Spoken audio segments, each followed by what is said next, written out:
अध्याय 18। एक मुस्लिम चमत्कार प्रदर्शक। कई वर्ष पहले ठीक इसी कमरे में जहां तुम अभी रहते हो, एक मुस्लिम चमत्कार प्रदर्शक ने मेरे समक्ष 4 चमत्कार दिखाए थे। श्री युक्तेश्वर जी मेरे नए कमरे में पहली बार आए तब उन्होंने यह बात कही।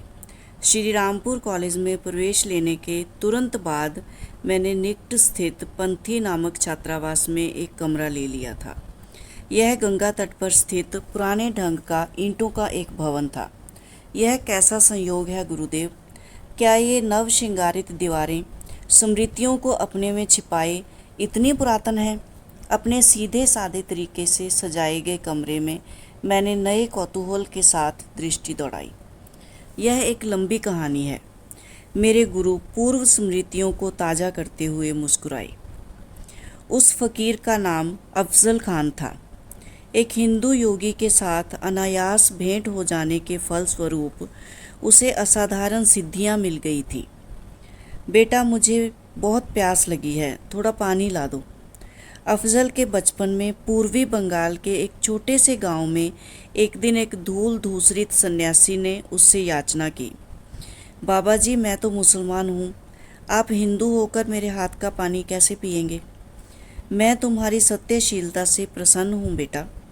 मैं जाति भेदभाव और छुआछूत के अधर्मपूर्ण नियमों का पालन नहीं करता। जाओ, जल्दी से पानी लेकर आओ। अफजल की श्रद्धापूर्ण आज्ञाकारिता से प्रसन्न होकर सन्यासी ने प्रेम भरी दृष्टि से उसकी ओर देखा। तुम्हारे पिछले जन्मों के कर्म बहुत अच्छे हैं, उसने विचार मग्न होकर कहा। मैं तुम्हें एक योग प्रक्रिया सिखा रहा हूँ जिसके द्वारा अदृश्य लोकों में से एक लोक पर तुम्हारी सत्ता स्थापित हो जाएगी। उससे तुम्हें जो महान शक्तियाँ प्राप्त होंगी उनका उपयोग केवल अच्छे उद्देश्यों के लिए करना, स्वार्थ के लिए उन्हें कभी प्रयुक्त मत करना। परंतु अफसोस, मैं देख रहा हूँ कि पूर्व जन्मों की विध्वंसक प्रवृत्तियों के कुछ बीज अभी भी तुम में हैं। उन्हें अब नए बुरे कर्मों से सींचकर अंकुरित मत करना। तुम्हारे गत कर्म इस प्रकार उलझे हुए हैं कि तुम्हें अपने इस जीवन का उपयोग अपनी यौगिक उपलब्धियों को, उच्चतम लोक हितैषी लक्ष्यों को प्राप्त करने में ही करना चाहिए। विस्मयचकित बालक को एक जटिल प्रक्रिया समझा देने के बाद महात्मा अंतर्धान हो गए। अफजल ने 20 वर्षों तक निष्ठापूर्वक उस यौगिक प्रक्रिया का अभ्यास किया। उसके चमत्कारी कृत्यों की ख्याति फैलने लगी। मालूम होता है उसके साथ सदैव कोई अदृश्य आत्मा रहती थी जिसे वह हजरत कहकर पुकारा करता था। वह अदृश्य अस्तित्व अफजल की छोटी से छोटी इच्छा को भी पूर्ण करने में समर्थ था। अपने गुरु की चेतावनी को भूलकर अफजल ने अपनी शक्तियों का दुरुपयोग करना आरंभ कर दिया। जिस किसी वस्तु को भी वह एक बार उठाकर वापस रख देता, वह शीघ्र ही ऐसे अदृश्य हो जाती कि फिर उसका अता पता लगाना असंभव हो जाता। इस बात की व्यथाकारी संभावना सदा ही रहने के कारण साधारणतः किसी को भी उसका अपने घर दुकान पर आना अच्छा नहीं लगता था।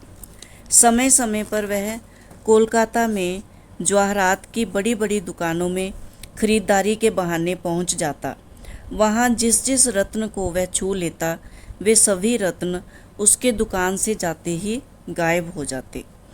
अफजल प्राय सैकड़ों शिष्यों से घिरा रहता जो उसके भेद को जानने की आशा में उसके शिष्य बन गए थे। कभी कभी वह यात्रा में उन्हें अपने साथ ले जाता। रेलवे स्टेशन पर वह किसी न किसी प्रकार टिकटों की गड्डी को छू लेता। फिर उस गड्डी को वह क्लर्क की ओर यह कहते हुए सरका देता, मैंने इरादा बदल लिया है, अब मुझे ये टिकट नहीं चाहिए। परंतु जब वह अपनी शिष्य मंडली के साथ ट्रेन में सवार हो जाता, तब सबके लिए आवश्यक टिकटें उसके पास पहुंच जाती। इन कारनामों से हाहाकार मच गया। बंगाल के जौहरी और टिकट बेचने वाले बाबू व्याकुल हो उठे। अफजल को पकड़ने की ताक में रहने वाले पुलिस वाले असहाय हो गए क्योंकि उसे दोषी ठहराने की क्षमता रखने वाले प्रमाण को वह केवल यह कहकर अदृश्य कर सकता था, हजरत इसे हटा दो। श्री युक्तेश्वर जी उठकर मेरे कमरे के बाहर बनी बालकनी में जा खड़े हुए, जहाँ से गंगा का दृश्य दिखता था। अफजल के कुछ और विस्मयकारी कारनामों को सुनने की उत्सुकता से मैं भी उनके पीछे पीछे चला गया। यह पंथी भवन पहले मेरे एक मित्र का था। उसकी अफजल से पहचान हो गई और उसने उसे यहाँ बुला लिया।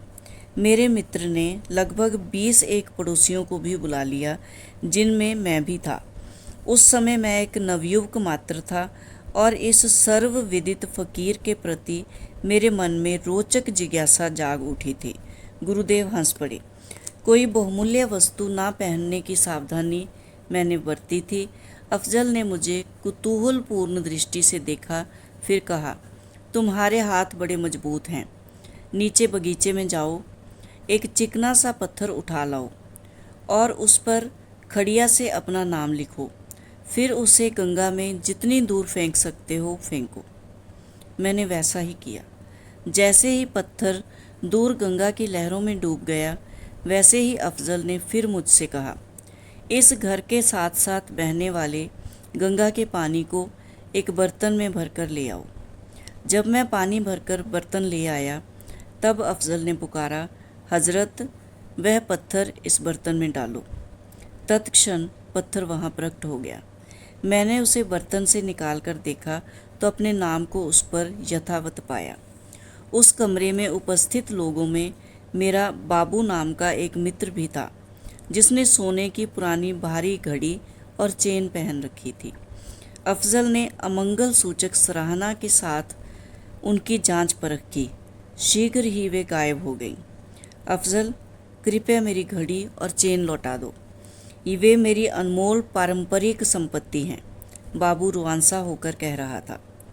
थोड़ी देर तो अफजल निर्विकार चेहरा बनाकर मौन बैठा रहा।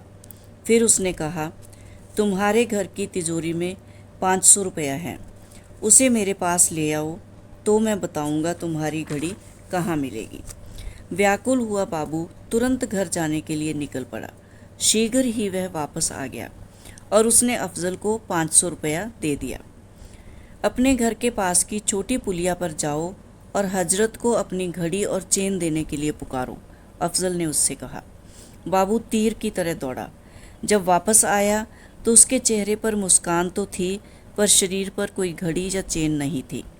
जब मैंने निर्देश के अनुसार हजरत को पुकारा तो मेरी घड़ी और चेन हवा में कलाबाजियाँ खाती हुई सीधे मेरे दाहिने हाथ में आ गईं।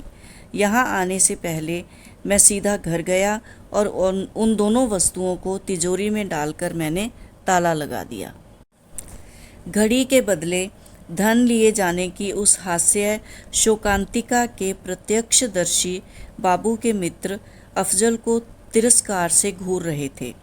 उन्हें शांत करने के लिए अफजल ने मृदु स्वर में कहा, आप लोगों को जो भी पीने के लिए चाहिए उसका केवल नाम बताइए, हजरत उसे तुरंत ला देगा। कुछ लोगों ने दूध मांगा तो अन्य लोगों ने फलों का रस मांगा। मुझे आश्चर्य नहीं हुआ जब बाबू ने विस्की मांगी। अफजल ने आदेश दिया। आज्ञाकारी हजरत ने तुरंत सीलबंद बोतलें वहां प्रस्तुत कर दी, जो धड़ाधड़ आकर ज़मीन पर गिर गईं। हर आदमी को अपनी अपनी पसंद का पेय मिल गया। चौथे चमत्कार का आश्वासन बाबू के लिए तो निश्चय ही सुखदायी था। अफजल ने सबको वहीं पर भोजन देने का प्रस्ताव किया। सबसे महंगा भोजन मंगाते हैं, बाबू ने खिन्न स्वर में कहा। मुझे अपने 500 रुपये के बदले पूरा राजसी भोज चाहिए। सब व्यंजन सोने की थालियों में परोसे होने चाहिए। जैसे ही सब लोगों ने अपनी अपनी पसंद बता दी, अफजल ने सतत तत्पर हजरत को आदेश दिया। बर्तनों की खनखनाहट सुनाई दी। मसालेदार सब्जियों, गरम गरम पूरियों और अनेक बेमौसमी फलों से भरे सोने के बड़े बड़े थाल शून्य में से हमारे सामने ज़मीन पर प्रकट हुए। भोजन की हर चीज़ अत्यंत स्वादिष्ट थी। 1 घंटे तक खाना पीना चलने के बाद हम लोग कमरे से बाहर जाने लगे। इतने में बड़े जोर की खनखनाहट की ध्वनि सुनाई दी, मानो सब बर्तनों को एकत्र किया जा रहा हो। हमने मुड़कर देखा तो वहाँ थालियों की या बचे हुए भोजन की भी कोई निशानी शेष नहीं थी। गुरुजी, मैं बीच में ही बोल पड़ा, यदि अफजल सोने की थालियों जैसी चीज़ें भी इतनी आसानी से प्राप्त कर सकता था तो उसे दूसरों की संपत्ति की लालसा क्यों थी? अफजल आध्यात्मिक दृष्टि से बहुत उन्नत नहीं था, श्री युक्तेश्वर जी ने कहा। योग की एक विशेष प्रक्रिया पर प्रभुत्व पा लेने से उसकी पहुंच एक ऐसे सूक्ष्म लोक तक हो गई थी जहां किसी भी इच्छा को तुरंत मूर्त रूप दिया जा सकता है। हजरत, जो उस सूक्ष्म लोक का एक जीव था, की सहायता से अफजल अपनी बलवंत इच्छा शक्ति के द्वारा सूक्ष्म ऊर्जा से किसी भी वस्तु के अणुओं को खींचकर उस वस्तु को प्रकट कर सकता था। परंतु इस प्रकार सूक्ष्म शक्ति को मूर्त रूप देकर तैयार की गई वस्तुओं की रचना ऐसी ही होती है कि ये थोड़े समय के लिए ही अस्तित्व में रह सकती हैं। अफजल को अभी भी इस जगत की संपत्ति की तृष्णा थी, जिसे कमाने के लिए अधिक मेहनत तो करनी पड़ती है, पर जो अधिक टिकाऊ भी होती हैं। मैं हंस पड़ा। वह भी तो कभी कभी अनोखे ढंग से गायब हो जाती हैं। अफजल ईश्वर प्राप्त संत नहीं था, गुरुदेव आगे कहते गए। स्थायी और कल्याणप्रद प्रकार के चमत्कार केवल सच्चे संत ही कर सकते हैं, क्योंकि वे सर्वशक्तिमान जगत सृष्टा के साथ एकात्मकता प्राप्त कर चुके होते हैं। अफजल केवल एक साधारण मनुष्य था, जिसे एक ऐसे सूक्ष्म लोक में प्रवेश करने की असाधारण शक्ति प्राप्त थी जहाँ मरते मानव मृत्यु के पहले प्रवेश नहीं कर सकते। अब मेरी समझ में आ गया गुरुजी, पर लोक में काफ़ी मोहक आकर्षण जान पड़ते हैं। गुरुदेव इससे सहमत हो गए। मैंने उस दिन के बाद अफजल को फिर कभी नहीं देखा, परंतु कुछ वर्षों बाद बाबू एक दिन मेरे घर समाचार पत्र में छपी अफजल की खुली स्वीकारोक्ति का विवरण दिखाने आया। मैंने तुम्हें उसके बचपन में हिंदू गुरु से दीक्षा मिलने की जो बात अभी अभी बताई थी, उसकी जानकारी मुझे उसी विवरण से हुई थी। श्री युक्तेश्वर जी को जो याद था, उसके अनुसार उस प्रकाशित विवरण के अंतिम भाग का सारांश इस प्रकार था। मैं अफजल खान पश्चाताप के रूप में और अलौकिक शक्तियां प्राप्त करने के इच्छुकों को सावधान करने के लिए यह सब लिख रहा हूँ। भगवान और मेरे गुरु की कृपा से मुझे जो अद्भुत क्षमताएं प्राप्त हुई थी, उनका मैं कई वर्षों से दुरुपयोग करता आ रहा हूँ। अहंकार के मद में चूर होकर मैं समझने लगा था कि मैं नैतिकता के सामान्य नियमों से परे हूँ। आखिर मेरे न्याय का दिन भी आ गया। हाल ही में कोलकाता के बाहर सड़क पर मेरी एक बूढ़े आदमी से मुलाकात हुई। वह दर्द के कारण लंगड़ाता हुआ चल रहा था। उसके हाथ में सोने जैसी कोई वस्तु चमक रही थी। मेरे मन में लालच पैदा हो गया और मैंने उससे कहा, मैं महान फ़कीर अफजल खान हूँ, तुम्हारे हाथ में क्या है? यह सोने का गोला संसार में मेरी एकमात्र संपत्ति है। एक फ़कीर के लिए यह बेकार है। मेरी आपसे प्रार्थना है महोदय, मेरा यह लंगड़ाना ठीक कर दीजिए। मैंने उस गोले का स्पर्श किया और कोई उत्तर दिए बिना आगे बढ़ गया। वह बूढ़ा लंगड़ाते लंगड़ाते मेरे पीछे पीछे आने लगा। अचानक वह शोर मचाने लग गया। मेरा सोना गायब हो गया। जब मैंने उसकी ओर कोई ध्यान नहीं दिया, तब वह अचानक बुलंद आवाज़ में बात करने लगा, जो उसके जीर्ण शीर्ण शरीर से निकलती बड़ी ही अजीब लग रही थी। क्या तुमने मुझे पहचाना नहीं? मैं अवाक रह गया। इतनी देर बाद इस बात के ध्यान में आते ही मैं स्तब्ध रह गया कि वह दुर्बल लगने वाला लंगड़ा बूढ़ा कोई और नहीं, वही महान संत थे जिन्होंने कई वर्ष पहले मुझे योग की दीक्षा दी थी। वे सीधे खड़े हो गए। उनका शरीर एक क्षण में मजबूत और जवान हो गया। मेरे गुरु की आंखों से अंगारे बरस रहे थे। तो मैं स्वयं अपनी आंखों से देख रहा हूँ कि तुम अपनी शक्तियों का उपयोग दुख पीड़ित मानव जाति की सहायता के लिए नहीं, बल्कि एक घटिया चोर की तरह उसे लूटने के लिए कर रहे हो। मैं तुम्हारी सारी शक्तियाँ वापस लेता हूँ। हजरत, अब तुमसे मुक्त हो गया। अब तुम बंगाल के आतंक बनकर नहीं रहोगे। मैंने बेहद दर्द भरी आवाज़ में हजरत को बार बार पुकारा। यह पहला मौका था जब वह मेरी अंतर्दृष्टि के सामने प्रकट नहीं हुआ, लेकिन मेरी बुद्धि पर पड़ा एक काला पर्दा अचानक हट गया। मैंने साफ देखा कि मेरी ज़िंदगी कितनी निंदनीय हो गई थी। मैं सुबकते हुए गुरुजी के चरणों में गिर पड़ा।